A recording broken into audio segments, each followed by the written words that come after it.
네, 안녕하세요.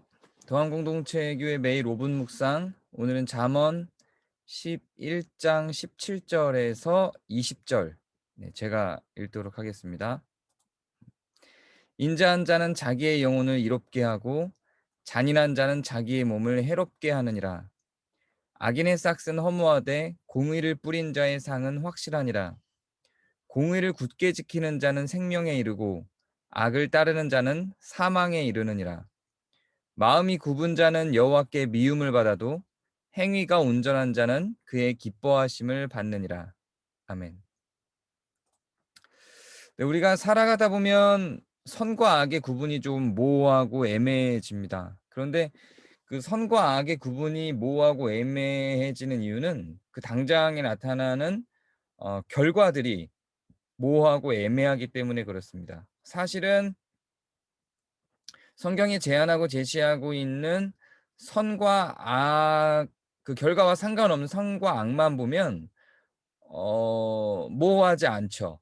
그 선과 악만 다른 상황을 다 제껴놓고 그 결과에 대한 고려가 없이 그 선과 악만 본다면 모호하지 않습니다. 명료하죠. 성경이 안내하는 선과 악은 명료합니다. 그런데 상황을 해석해야 되는 것들이 있죠. 불가피한 이해에 대한 것들이 있죠. 그리고 그 결과가 그 선과 악에 대해서 생각하고 있는 내용들이 아닐 때가 있어요. 그 당장의 결과를 보기 때문에 그렇죠. 그러나 사실상 장기적인 측면에서 성경에 제안하고 있는 선과 악의 결과들의 원리를 생각해 보면 사실 우리가 생각하는 선과 악에 대한 결과랑 좀 다를 때가 많습니다. 한번 살펴볼까요? 인자한 것에 대한 결과를 성경이 어떻게 제시하고 있냐면 영혼을 이롭게 한다고 합니다. 그리고요. 공의를 뿌린 것, 공의라고 하는 건 결국 선행을 한 건데요. 선행을 한 거예요. 체다카입니다. 전에 체다카라고 하는 어원을 갖고 있는 공의에 대해서 한번 나눈 적이 있죠. 미슈파트라고 하는 어원을 갖고 있는 공의가 있는데 여기서는 체다카예요. 선행의 의미입니다. 상이 확실하다고 합니다. 어떤 상인지는 사실 밝히지는 않아요. 공의를 굳게 지키는 자, 뿌린 자와 굳게 지키는 자, 조금 다른 뉘앙스이기는 해요. 공의를 뿌린 자는 공의를 앞서서 지고 나간 자고요. 그것을 지키는 자인 거죠. 공의를 지키는 자는 생명에 이른다라고 이야기합니다. 이 생명의 삶에 대해서도 우리가 한번 나눈 적이 있죠. 행위가 온전한 자, 하나님이 기뻐하십니다.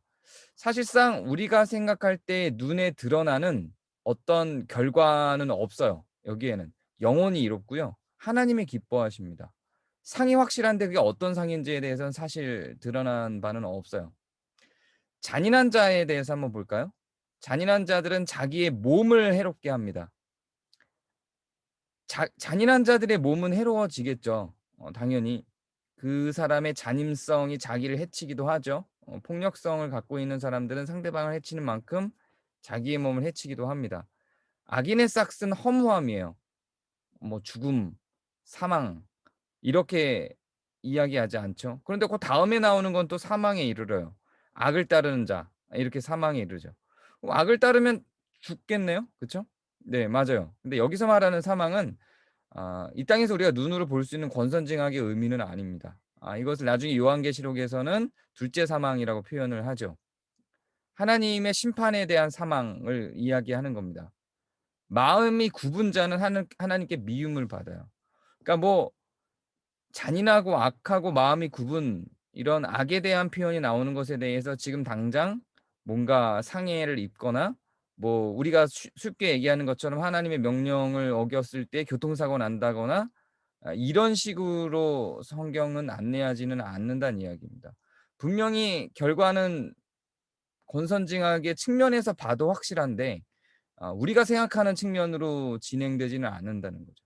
그래서 이미지적으로는 선과 악의 구분이 확실하고 그 결과는 확실하지만 우리가 계산한 방식으로 확실하지는 않습니다. 그래서 우리는 선과 악이 모호해지고 혼동이 되고 하나님께 불만이 생기기도 합니다. 오늘 우리가 살아가는 오늘을 기준으로 보면 이렇게 애매한 결과 때문에 우리는 선을 선택하고 살아가는 게 매우 어렵습니다. 공의를 따르고 인자하고 행위를 온전하게 하기가 어렵죠. 그럼에도 불구하고 우리의 영혼이 이루은 하나님이 기뻐하시는 눈에 보이지 않는 지금 당장 나타나지 않는 그 하나님의 마음 가운데 있는 결과를 바라보고 온전한 행위 가운데에서 공의를 행하며 인자한 자로서 살아가시는 하루가 되시기를 바랍니다. 감사합니다.